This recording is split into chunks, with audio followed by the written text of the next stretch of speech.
Hello students, आज हम इसमें जानेंगे क्रोमोसोमल डिसऑर्डर के बारे में। Failure of segregation of chromatids during cell division results in loss और gain of chromosome called aneuploidy.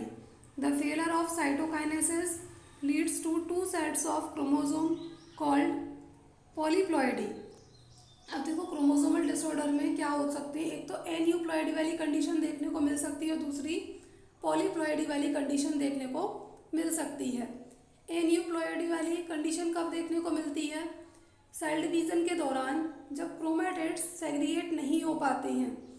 Cell division के दौरान क्रोमैटिड्स अगर सेपरेट नहीं हो पा रहे हैं तो क्या होगा, या तो क्रोमोसोम का लॉस हो सकता है, यहाँ पर लॉस हो सकता है, या फिर कोई क्रोमोसोम यहाँ पर आकर गेन कर सकता है।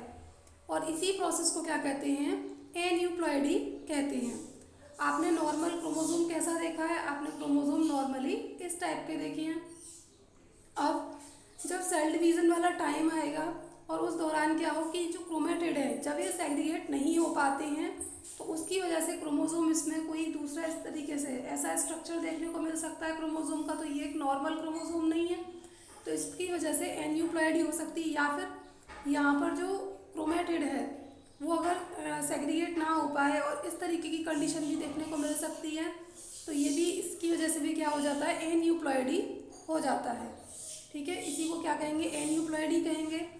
अब पॉलीप्लॉइडी कब होता है? आप लोगों ने सेल डिवीज़न पढ़ा है और सेल डिवीज़न में ये बताया है कि क्या होता है, पहले कैरियोकाइनेसिस होती है और बाद में क्या होती है, साइटोकाइनेसिस होती है।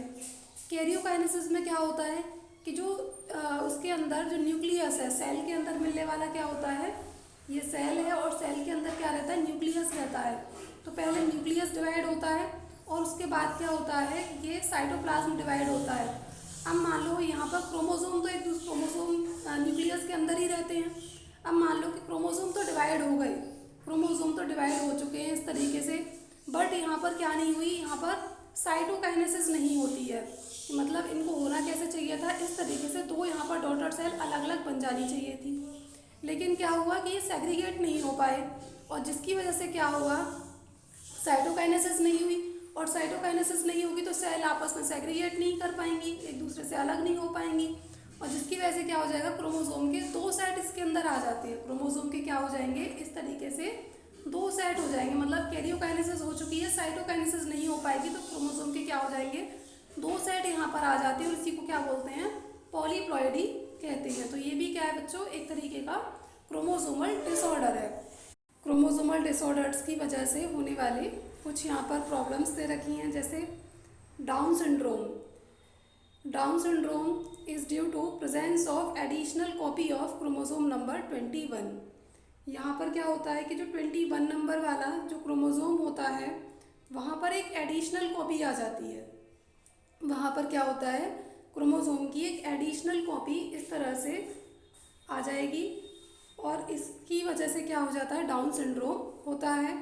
The affected individual is short statured with a small rounded head, furrowed tongue and partially opened mouth. Mental development is retarded. अब जो भी अफेक्टेड इंडिविजुअल होता है उसकी जो बॉडी का स्ट्रक्चर है वो छोटा रह जाता है, हाइट उसकी ज़्यादा नहीं हो पाती है, और उसका साथ और जो माउथ जो उसका हेड है वो कैसा रहता है, स्मॉल है और राउंडेड हेड हो जाता है, स्मॉल एंड राउंडेड हेड होगा।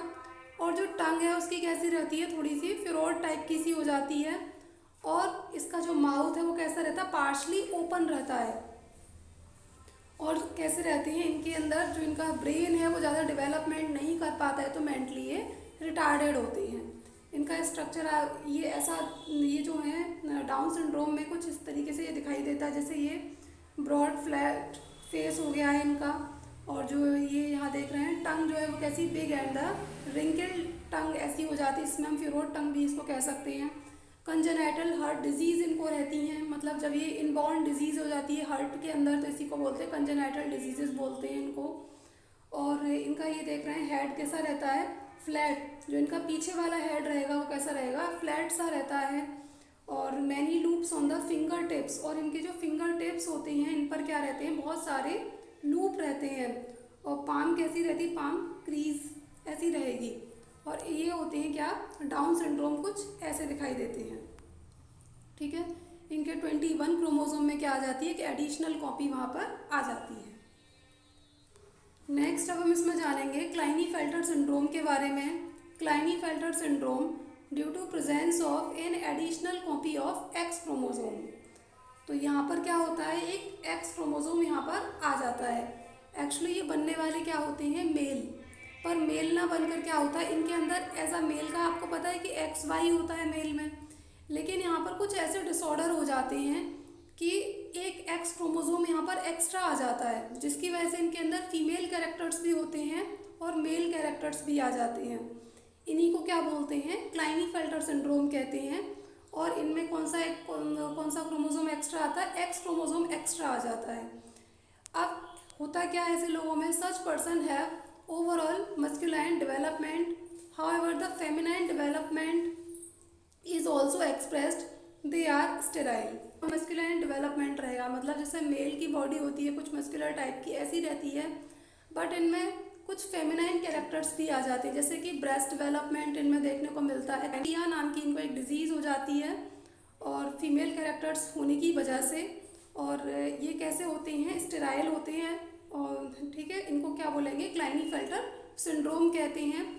ये मेल बनने वाले होते हैं, लेकिन मेल ना बनकर इनमें क्या आ जाता है, एक एक्स क्रोमोसोम एक्स्ट्रा आ जाता है, जिसकी वजह से इनका जो पूरा स्ट्रक्चर है वो चेंज हो जाता है, फेमिनाइन कैरेक्टर्स भी आ जाते हैं और जो मेल कैरेक्टर्स होते हैं वो कैरेक्टर्स भी इनके अंदर आ जाते हैं।